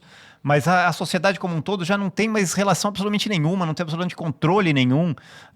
Aqui em São Paulo, ainda que é uma cidade de 11 milhões de habitantes, ninguém vai falar para o prefeito, minha rua está esburacada, ninguém vai com as demandas de pessoas reais para a prefeitura. Então, o Pablo Marçal viu isso, falou, isso aqui é um grande circo. Deixa-me ser o melhor palhaço. E eu quero expor, pelo menos, esses palhaços. E tem feito isso, né? Mostrando, a gente falava agora há pouco, o rei nu. Tô vendo, o rei tá nu, tá assim, ó, vou mostrar. E o que esse papo de prefeitura de São Paulo tem a ver com o papo de anarcocapitalismo que nós estamos tendo aqui, né? Eu acho que é um pouco disso. O Marçal, ele captura esse sentimento antissistema. De uma forma que as pessoas, elas não faz menor sentido mais isso tudo que vocês estão fazendo. O que o Milei fez lá, né? O Milei fez com mais maestria nesse sentido E vou mais longe, por isso a raiva do Bolsonaro para cima do Marçal, porque o Bolsonaro capturou um lado desse sentimento antissistêmico e ele tá vendo que isso não pertence a ele. Que se não for ele, vai ser outro que vai ser o fio desencapado e vai capturar esse antissistema. Agora, então é por aí. Agora eu quero ser o advogado do diabo, entendeu? Eu vou trazer a conversa para um outro lado aqui, que a gente já comentou, que é a questão da segurança. Então eu vou jogar pro Peter, porque o Peter comentou que ele, como o Peter é mais otimista do que o Quioca, entendeu? E ele tá vendo que... Tem mais, eu percebi agora. E ele tá vendo que chegaremos ao anarcocapitalismo, talvez não muito em breve, né? Mas talvez não veremos, mas estamos chegando, estamos caminhando para tal local onde não haveriam, por exemplo, exércitos, a necessidade de se existirem exércitos, etc., porque as pessoas já coexistiriam ali pacificamente. Não haveriam estados. Não haveriam estados, beleza. O exército Só que ainda assim, dado a natureza humana, que é pecaminosa e beleza, faremos, existirão pessoas, claro, assim como existem hoje e sempre existiram, que fazem o mal, que buscam o mal, que buscam subjugar pessoas, escravizar povos e etc. Eu quero que você me explique como é que você enxerga essa questão do multiculturalismo, dado que cada cultura é diferente, existem hierarquias de culturas, tá? Assim... Como eu vejo isso? Isso, porque assim, ó, vamos botar assim bem claro o que a gente observa hoje. Existe uma cultura islâmica, né, que está dominando a Europa. Que é como água e óleo. Transformando aquela cultura ali, tendo muitos filhos, enquanto cada vez o europeu não tem filho, virou pai de pet e tal. Daqui a pouco vai ficar igual o Olavo lá em 2015, tuitando, falando, ó, visite a França antes que ela acabe. E eu não sei te dizer se ela já acabou ou se ela está a vias de... O que a gente viu, inclusive, na abertura olímpica e etc e tal. Como é que ficaria dentro do ponto de vista libertário? Eu não sei se vocês vão divergir, eu queria entender um pouco isso. A questão do multiculturalismo. Esse conceito. Pois é, isso é uma coisa que muita gente no movimento libertário não concorda comigo. Eu não sei qual é a posição do Quioca. Mas eu acho que não tem problema nenhum isso daí. Até porque a história da Europa sempre foi uma história de ser colonizada, invadida e reinvadida de novo. Sempre teve essa mudança na Europa. Faz parte da própria história do continente esse tipo de coisa. E isso não é necessariamente ruim, né? Ou seja, você tem uma cultura diferente, você pode mudar, as pessoas podem ter que mudar suas opiniões. Mas é uma cultura imposta. É uma cultura imposta? Por que ela é imposta? O fato dos imigrantes, dos muçulmanos estarem na sua cidade não te obriga a ser muçulmano. Não, mas a partir do momento, digamos assim, a gente sabe que tem alguns grupos que falam, cara, quando a gente chegar lá, daqui a uns anos a gente vai tomar suas esposas, seus filhos, a gente vai implementar aqui, sei lá... A lei Sharia e não sei o que lá. Ainda que não seja... Tipo assim, eu não tenho a resposta verdadeira, assim. Mas digamos que isso é a premissa, tá? Eles vão fazer isso ao longo do tempo, é um plano para eles dominarem aquela região. Isso não é uma imposição contra uma propriedade privada? Olha só, eu não vejo dessa forma. Desde que eles não estejam invadindo a propriedade privada, se estiverem invadindo a casa de alguém, ok, a Europa errado. abriu as portas, a verdade é essa, né? Pois é, a questão toda é que... é meio que inevitável, vocês já perceberam? Você mesmo falou a verdade, os europeus estão tendo poucos filhos. O pessoal que chega tem um monte de filhos. Não é questão nem de é bom, é ruim. Meio que não interessa. Vai acontecer, já é o fato nome mais dado. Registrado na Europa hoje, em primeiro lugar, é Mohammed. Pois é, exatamente. E, de novo, a gente está vendo agora um movimento na Europa que está acontecendo nesse momento, mas que não é a primeira vez que acontece na Europa, não. Os hunos, os visigodos, os estragodos e não sei o que lá, e aqueles grupos todos que vinham lá. A Europa já passou por isso, várias e várias vezes, e vai passar mais uma vez, e vai acontecer isso mesmo, e não tem o que fazer. Então, assim, eu não sei qual é a dúvida do pessoal sobre isso. Agora, você diz assim, mas você fica feliz ou fica triste com isso? De novo, eu acho que fronteira é uma linha imaginária de país. Se a pessoa não está invadindo propriedade privada de ninguém, e em princípio não está, porque o imigrante ele vai para lá, ele até recebe coisas do governo e coisa e tal, mas não invade propriedade de ninguém. Se estiver invadindo, está errado. Se estiver estuprando, está errado. Se estiver fazendo maldade, está errado. Mas se não estiver fazendo nada disso, o que tem de errado no imigrante lá? Como você vê não, isso? Eu discordo veementemente, mas daí... Momento treta. Momento treta, mas não necessariamente na teoria libertária, mas um pouco de história da Europa. Ao contrário, a Europa nunca foi essa mescla miscelânea de culturas. O ápice, o apogeu da civilização europeia é quando ela é compartimentada, segmentada em diversos reinos, ducados, granducados, micropaíses, pequenas cidades, né? Quando você pega aquele mapa europeu mais ou menos do Renascimento até 1800, ele é uma concha de retalhos. Cidades muradas. Essa é a história europeia. muros, não portas abertas para todos. Nunca foi. Então, e isso é muito da propriedade privada, é muito da essência anarcocapitalista. E assim, pode parecer contraditório, mas o anarcocapitalista e os libertários, principalmente os grandes teóricos e filósofos do libertarianismo, e a teoria libertária abarca isso, ela não é a favor da livre imigração, pode entrar qualquer um, portas abertas. Uma vez que você... não que ela seja a favor dos Estados-nações como eles estão constituídos, mas uma vez que você os tem e aquela população que contribui para sustentar aquilo, é uma perversão dos Estados abrirem as portas e incentivarem essa imigração muçulmana que vai lá. Mas, de novo, a gente tem que ser um pouco mais profundo nisso daí. E não é que a Europa está sendo multicultural. O Islã está entrando na Europa num vácuo cultural. Dos pais de pet. Porque a Europa abdicou da sua cultura, da sua cultura civilizacional cristã, católica. O europeu hoje é um laico de morar sozinho, não ter filhos. Aquela Europa de famílias enormes que colonizou o mundo, ela não existe mais. Então é nesse vácuo cultural que o Islã faz a festa. E a solução para isso é uma só: é retomar a grande tradição europeia cristã, de unidade cristã. Então, sem isso, não tem nem sentido você combater o Islã. Para colocar o que no lugar? Nada?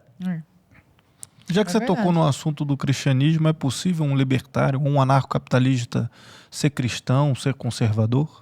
Eu diria que é a única postura respeitável de um cristão é ser anarcocapitalista.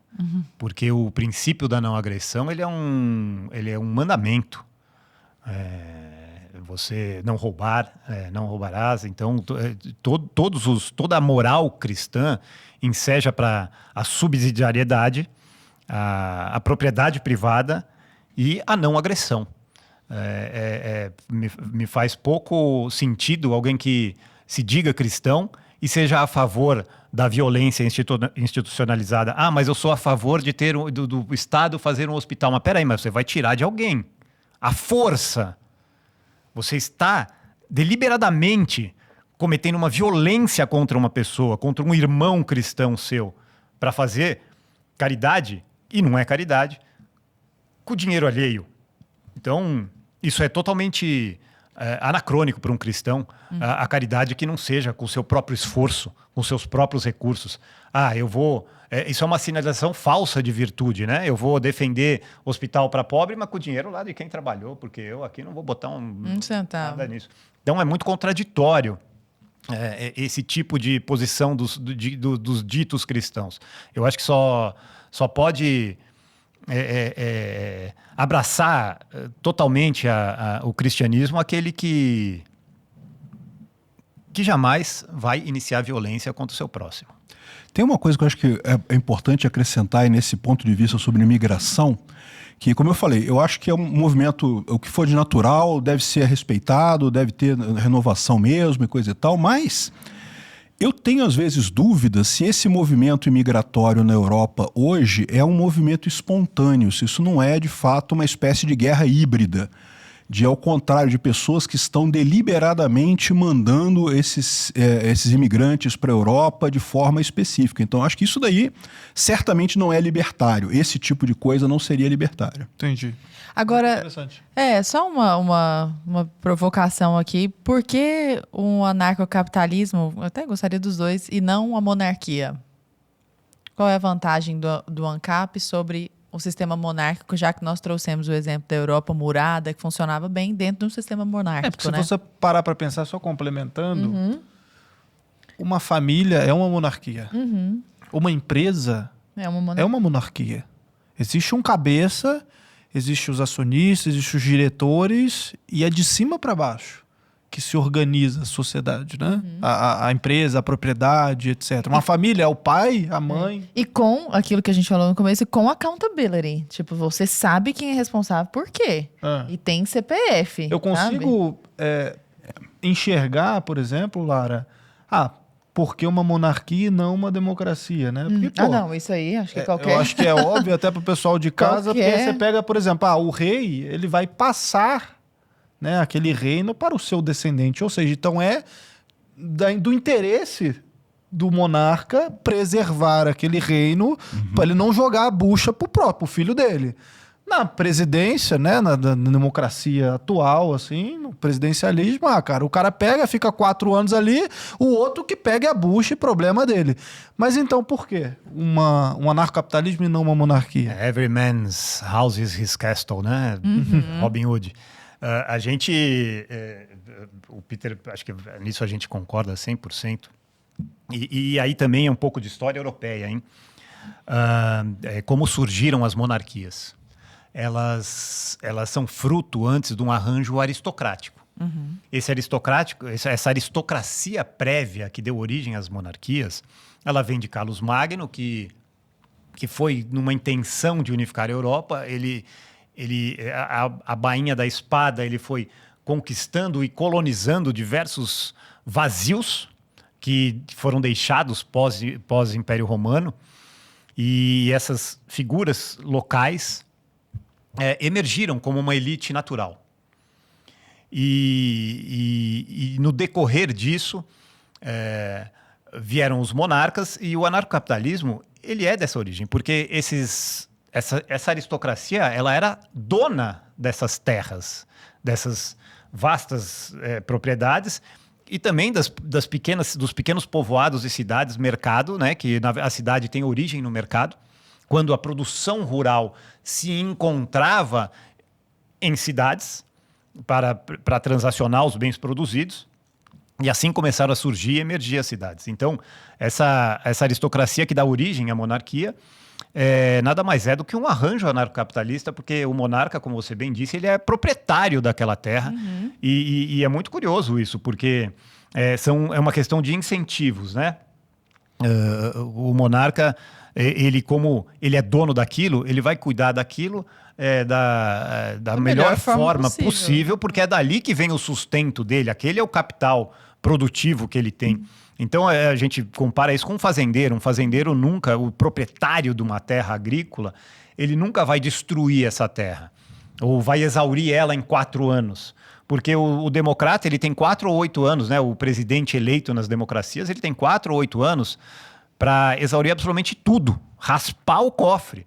Enquanto o monarca, ele tem todo o incentivo para construir e perpetuar a perpetuidade do capital, reinvestir, né, e repor o capital depreciado, enquanto o monarca, o presidente tem todo o interesse em depreciar o capital o máximo que ele puder. Então, sim, o arranjo democrático, ele é um arranjo anarcocapitalista o arranjo monárquico, né? Ele é um arranjo anarcocapitalista em muitos sentidos. O problema é que antes essa aristocracia, essa elite natural, elas faziam o papel desse juiz privado e eles davam a opção da resolução de disputas à escolha de cada aristocrata. Enquanto que o monarca, ele unificou essa aristocracia e criou o monopólio da justiça em determinado território. E aí começa a decadência da monarquia. Tanto que a história da monarquia é uma história de decadente até a corte francesa de peruca e dente amarelo.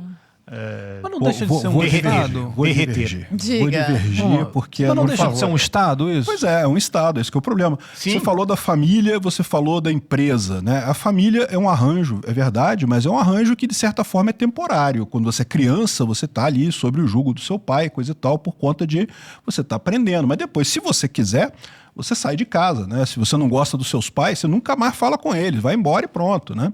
É um arranjo temporário. A empresa, você faz parte dela. Eu concordo que é uma estrutura hierárquica também, mas você faz parte dela se você quiser. Se você não quiser, você não trabalha ali, você pede demissão e coisa e tal. Uma monarquia, um Estado, você está ali e você é obrigado a fazer parte daquilo. Não pode ser assim, né? Isso fere o princípio da não agressão. O rei vai te cobrar impostos de qualquer forma. Então, assim, nesse ponto, eu acho que pode questionar o que seria melhor entre monarquia e democracia. Eu concordo com o argumento de que o presidente ele tem esse incentivo para torrar dinheiro à vontade e deixar a bomba para o próximo, e esse ciclo sendo repetido a cada 4 anos leva a gente à situação desastrosa que a gente está hoje. Mas tem um outro problema na monarquia também, que é o problema do herdeiro ruim, né? Ou seja, você tem aqui no Brasil a gente teve 2 ótimos imperadores, Dom Pedro I, muito bom, Dom Pedro II, excelente imperador. Não tivemos esse problema. Mas em outros países a gente teve a situação de que o filho do imperador é um pulha, né? Um cara um idiota e coisa e tal, né? E aí pronto, né? O cara agora só sai quando morrer, vai ficar 50 anos aquele idiota ali governando. Então, assim, tem esses problemas também. Qual dos dois é menos pior, eu não sei. Eu sei que eu prefiro o anarcocapitalismo. Não, claro. E vamos aqui deixar bem claro, hein? Não tem nada a ver com essas monarquias modernas que a gente está vendo, que a gente está falando aqui. Eu estou pegando as monarquias históricas europeias e o vício delas foi muito bem. Acho que a gente até concordou nisso daí. O vício delas foi esse monopólio da justiça, né, no território. Porque, antes de tudo, os pequenos reinos que existiam, essa colcha de retalhos europeia, como ela era, como eu falei, as pessoas que lá estavam dentro disso aí, elas foram chamadas pelo monarca, né? Elas eram trabalhadoras ali dentro. Não é que eles já viviam ali e o monarca tomou conta daquilo. Na verdade, sim, o monarca, mas a grande aristocracia, a miríade de aristocratas que tinham ali, eles eram proprietários de fazenda que chamavam trabalhadores. Então, não é que eles imediatamente obrigavam quem estava ali do nada a pagar imposto, tomando território. Isso foi o que os monarcas fizeram, e aí sim a monarquia ela é um arranjo menos anarcocapitalista do que a prévia aristocracia que existia. Entendi. Eu queria, você me permite entrar só mais uma seara que eu acho que pode ser interessante, Claro. que eu vejo que há uma divergência entre os libertários. Eu preciso falar que é a questão do aborto. Tem um argumento Rothbardiano lá, tem um argumento já puxando pro lado do Hope. Claro, tem libertário, eles discutem entre Até si. o conceito de libertarianismo não é fechado, né? Você tem aquele meme lá que, o libertário fica brigando com o mesmo libertário. Mas você não é mais libertário que eu, e não sei o que. Eles ficam se matando, assim. Eu brinco que você não é libertário de verdade, enquanto não vier alguém falar você não é libertário de verdade. Agora eu sou um libertário. Agora você é um libertário. Eu quero a posição de vocês dois e o que assim, se o libertarianismo ele abarca as duas posições, se uma de fato a gente pode dizer que está certa ou está errada. Olha, eu vou falar baseado em quê? Eu vou falar para você que a minha posição nesse tema é polêmico, tá? Porque qual que é a minha visão, né? Minha visão é que desde que você a teoria do Walter Block, do evicionismo, que é o seguinte: você não pode iniciar agressão contra a pessoa pacífica. O feto certamente é uma pessoa pacífica. Certamente. Mas se você também, nenhum ser humano pode ficar dentro da propriedade privada de outro ser humano contra a vontade dele.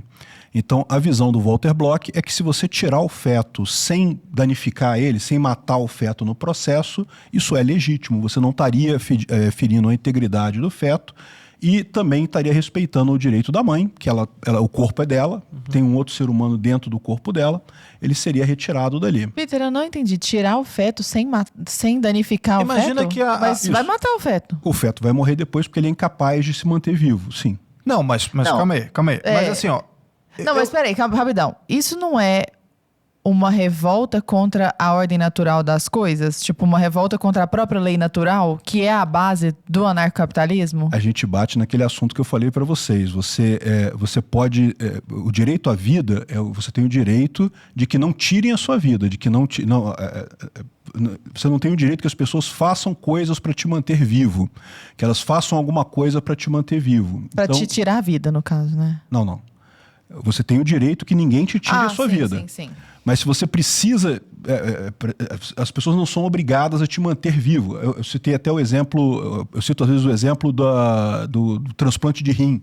Estou precisando de transplante de rim. Você pode exigir que outra pessoa te dê um rim para você viver. E a verdade é que não, na ética libertária não. Você não pode exigir isso. Deixa eu jogar um contra-argumento aqui. Isso não é o mesmo argumento das feministas do Meu Corpo, Minhas Regras? A diferença aqui é justamente o que dá direito a isso. Né? O que elas colocam é que elas têm o direito, porque o feto está dentro do corpo delas e elas têm o direito de tirar de qualquer jeito. Que é o argumento rothbardiano, né? De tipo, se está dentro da minha propriedade. Mas, por exemplo, o feto... Eu entendo o argumento de estar dentro da sua propriedade e você ter o direito de tirar quem invadiu dentro da sua propriedade. Mas você colocou ele dentro da sua propriedade, entendeu? Mas a questão é que eu quero justamente colocar isso aí. Por exemplo, se alguém invade a sua propriedade, você tem o direito de tirar essa pessoa da sua propriedade. Você colocou ela lá dentro. Mas o feto não escolheu estar ali. Antes de mais nada, deixa eu deixar claro que eu sou contra o aborto, tá? Eu não acho que o que está discutindo aqui a lógica da argumentação, tá? Perfeito. E assim, não é também ninguém quer vencer nem nada aqui, eu só quero realmente entender. Porque, por exemplo, eu enxergo esse argumento e eu já me debrucei a respeito do assunto. Eu falo, cara, eu realmente enxergo esse argumento próximo do argumento feminista, de que o feto, nesse caso, ele não escolheu estar. E você, por sua vez, escolheu colocá-lo. Porque a partir do momento em que você se submete a um ato sexual, você está abrindo as portas para isso. E eu consigo até defender o argumento dele, mas não por esse prisma. Eu consigo defender da seguinte maneira. Por exemplo, e aí eu quero depois a resposta do Kioka, porque eu não sei se vai de acordo com essa defesa. Que é o seguinte. Se houvesse a possibilidade da medicina avançar e eu conseguir retirar o feto com vida da propriedade da mãe, eu optaria por isso se a mãe quisesse tirar o feto. Beleza, assim, é uma coisa do tipo... Já que o aborto incorre necessariamente na morte do feto, portanto vida, já que ele tem propriedade, né? Ele tem a autopropriedade dele, ele tem o direito à vida. Se eu faço o procedimento do aborto, eu estou matando o feto. Eu estou matando uma vida. E aí, se eu consigo retirar ele vai para uma incubadora, ele vai se desenvolver lá numa medicina avançada e tal, beleza, mas vai viver. Eu não sou contra o procedimento em si, eu sou contra a morte do feto. Perfeito? Perfeito. Como é que fica essa questão? Porque do jeito que você colocou, tipo assim, pra mim me soa até meio hipócrita, assim, do tipo, cara, a mãe, beleza, ela não tem o direito de... Eu não quero que esteja dentro da minha barriga aqui. Mas ela sabe que vai morrer. Então ela larga o feto numa mesa de cirurgia ali, vai lá, você tem direito à vida, mas, vive sozinho aí. Só que o feto não vai conseguir viver sozinho. Ninguém perguntou pra ele se ele quer... Obviamente ele quer viver, ele vai se desenvolver. Se ele estivesse dentro da barriga da mãe, ele não vai virar uma cadeira ao nascer. Ele vai se tornar um ser humano pleno em condições reais de vida, assim, de estar, tipo, fora do útero materno com vida. Mas naquele primeiro momento, não. Ele precisa desse desenvolvimento. Pois é, não é meio contraditório por essa questão? Mas, por outro lado, se você parar desse jeito, você está vendo que a mãe é obrigada, então, a fornecer a vida para esse feto, né? O que você está dizendo... Mas, Peter, a mãe se submeteu a uma relação sexual voluntariamente. Não necessariamente. Não, mas vamos, aqui, vamos entrar na exceção. A regra é essa. Óbvio. E aí é uma questão que eu concordo em absoluto com você. Mas antes vou voltar um pouquinho. Não, mas desculpa, eu atrapalhei. O Peter estava desenvolvendo o raciocínio, eu atrapalhei. Perdão, por favor. É porque eu não me contive, desculpa, Peter. Fica à vontade. Esse assunto é um assunto quente mesmo, eu sei que é bem delicado, mas acho que vale a pena. A minha opinião não é a opinião universal entre os libertários, inclusive, tá? A questão toda é a seguinte, o consentimento ele tem que ser contínuo no tempo. Você pode convidar alguém para sua casa e a pessoa está lá, ela é convidada na sua casa, mas amanhã você decidiu que a pessoa não gosto mais da pessoa, quero tirar ela, é seu direito de tirar a pessoa da propriedade privada sua. A pessoa tem que sair, ela não pode continuar na sua casa por mais que ela gostaria de continuar ali.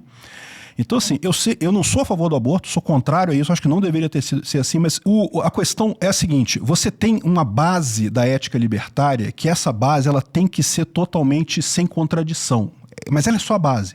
Você tem coisas além disso. Então, eu acho que do ponto de vista moral, nessa parte que vai além da ética libertária, eu concordo com vocês. O aborto não deve acontecer mesmo. A questão o meu ponto é para você garantir que você não tem conflito de direitos, não pode, você tem que reconhecer que a propriedade privada da mãe supera qualquer coisa. A propriedade privada está acima da vida. Kioka não concorda não, né? Não concordo. O que você acha? Eu gostaria de primeiro retomar, o Arthur, como ele colocou a questão.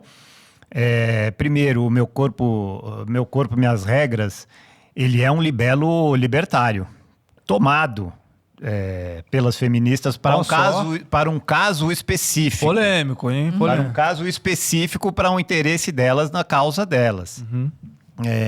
E segundo, tudo que estamos discutindo aqui não é uma discussão anarcocapitalista. Ela é uma discussão que acontece na sociedade o tempo inteiro, com os mesmíssimos argumentos que nós estamos usando aqui muitas vezes.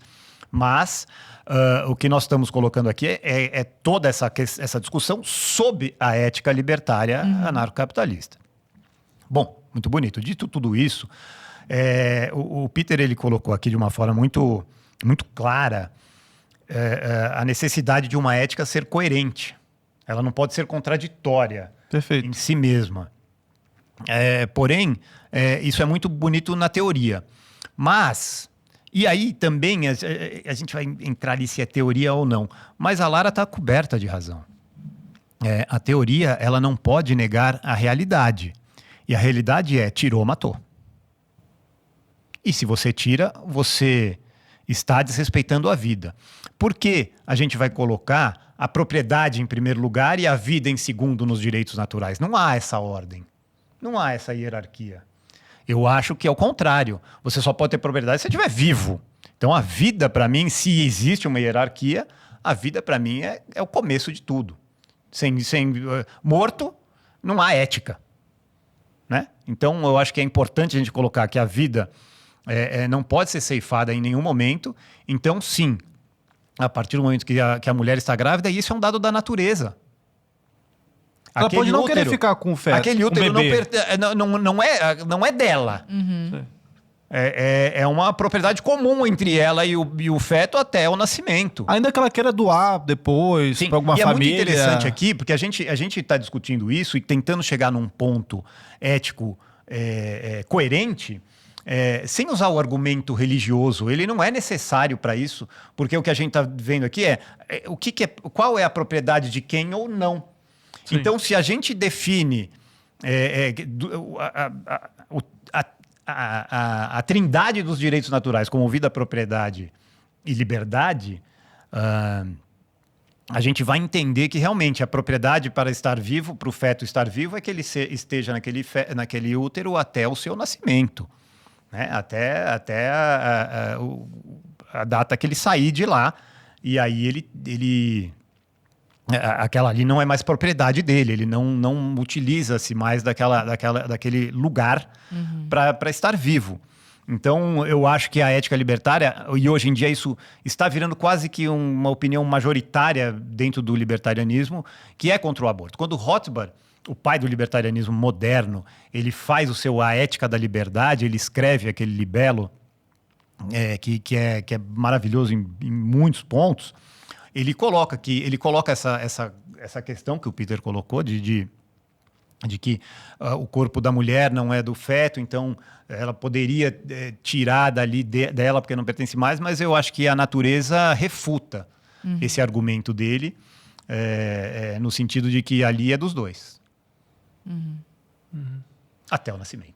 Bom, e a gente pode ficar tranquilo também que a tendência é que a tecnologia está avançando cada vez mais e a gente vai chegar nesse ponto que o Arthur falou também, de que em algum momento, se a mulher realmente quiser isso, quiser chegar nessa coisa toda, tira o feto, bota numa...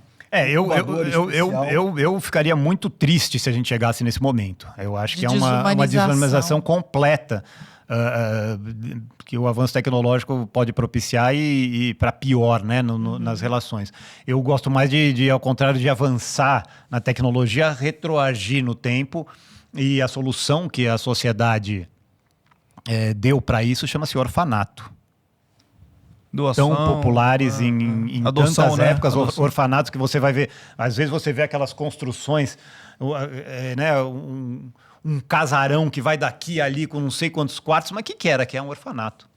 Então, a sociedade por muito tempo encontrou uma solução muito mais humana, muito mais afetiva, afetuosa, e dentro desses orfanatos, aqueles que foram desprovidos da sua família tinham educação, alimentação, tinham um desenvolvimento pleno, muito às vezes, muito melhor do que numa família que não o queria mais, eu não tinha mais as condições de criar a criança. Então, eu prefiro muito mais a solução antiga do que essa solução futura, apesar de eu conseguir entender que a tecnologia pode chegar a isso, infelizmente. A premissa teórica.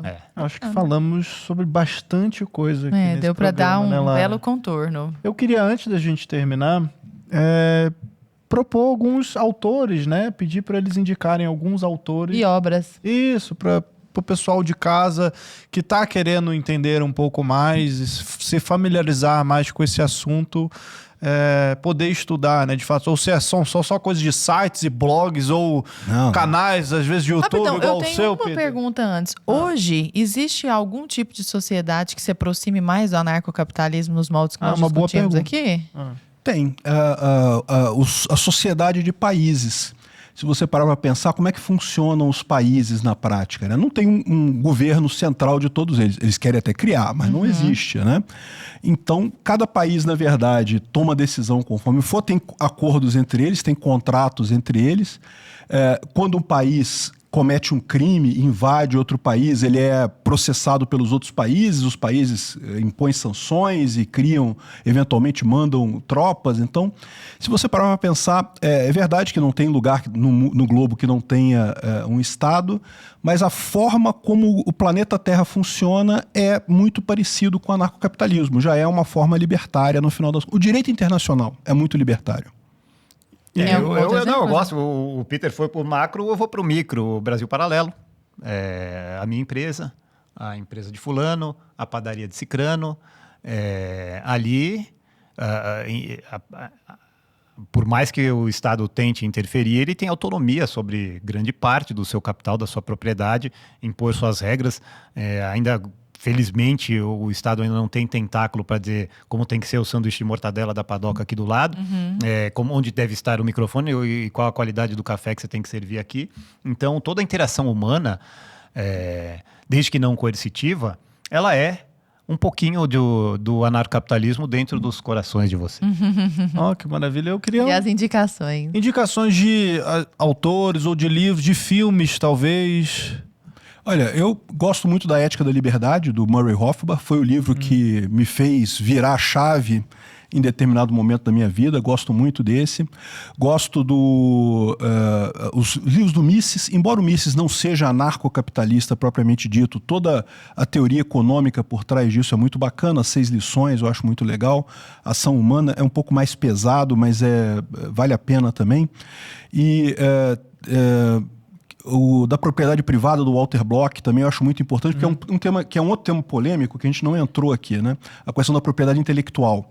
Sim, tem propriedade intelectual do Walter Block. Tem um livro do Kinsella que é bem interessante, também que é contra a propriedade intelectual. Isso. É bem interessante também isso aí. É isso daí. E como é que as pessoas te acham, Peter, nas redes sociais? Meu canal ancap.su no YouTube, tem o Visão Libertária também, tem o Mundo em Revolução, tem um monte de canal. O cara é o Felipe Neto do ancapismo. O que é o SU?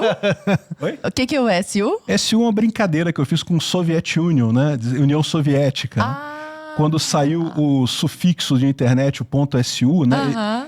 A internet estava começando em 1980, né? Ainda tinha União Soviética, então eles reservaram o .su para Soviet Union. Só que quando a internet começou a existir mesmo, já não tinha mais União Soviética. E eles não usaram durante muito tempo. Quando foi em 2014, parece que começaram a vender, eu fui lá e comprei o domínio ancap.su. Aí comecei... Porque não é .com. Assim, só para ser uma coisa diferente. Não só Estamos zoada. Você, Kioka. Eu sou obrigado a puxar a sardinha, né? Leiam absolutamente tudo do Instituto Rothbard. O nome já é uma homenagem ao pai do libertarianismo e o criador que cunhou o termo anarcapitalismo. É um gênio indubitável, assim, uma mente brilhante. É um site? É o site, Instituto Rothbard. Tem uns livros lá. Apesar de você só entrar no Instagram, Facebook, redes sociais, existe sites na internet. Ainda existe, né? Ainda existem sites na internet. Como faziam os antigos maias e incas, isso, né? Exatamente. As sociedades primitivas, ainda preservamos um pouco disso. Lá nós não temos apenas artigos, nós temos toda a literatura libertária, anarcocapitalista e da Escola Austríaca de Economia disponível de graça. Baixem tudo que vocês puderem, leiam demais. Porque essa leitura, ela não só é fascinante, como ela te dá uma libertação de você começar a entender que esses Lira não sei das quantas, Pacheco das Couve, Moraes dos Cicranos, essas coisas todas aí, de onde vem essa síndrome de pequeno poder desses déspotas, desses psicopatas, né? Porque os políticos não são nada além disso, que pervertem, né, aquela educação que nós tivemos de criança de não mexer nas coisas dos outros, não agredir os outros, não ser violentos com os outros, e eles são os grandes psicopatas que movem essa máquina. Então, é para você entender que eles são apenas homens e homens muito fracos, sem ética nenhuma. Mergulhem na literatura libertária, na filosofia libertária, no anarcocapitalismo, em todos esses modelos que eles explicam e libertam. E como é que as pessoas te encontram? Não me encontrem, por favor. Eu quero desaparecer. Eu sou um bicho do mato. Por isso temos um site. Eu quero aproveitar, inclusive, eu vou fazer uma indicação aqui, Lara Brenner, porque foi um livro que me ajudou muito no início, enquanto eu estava...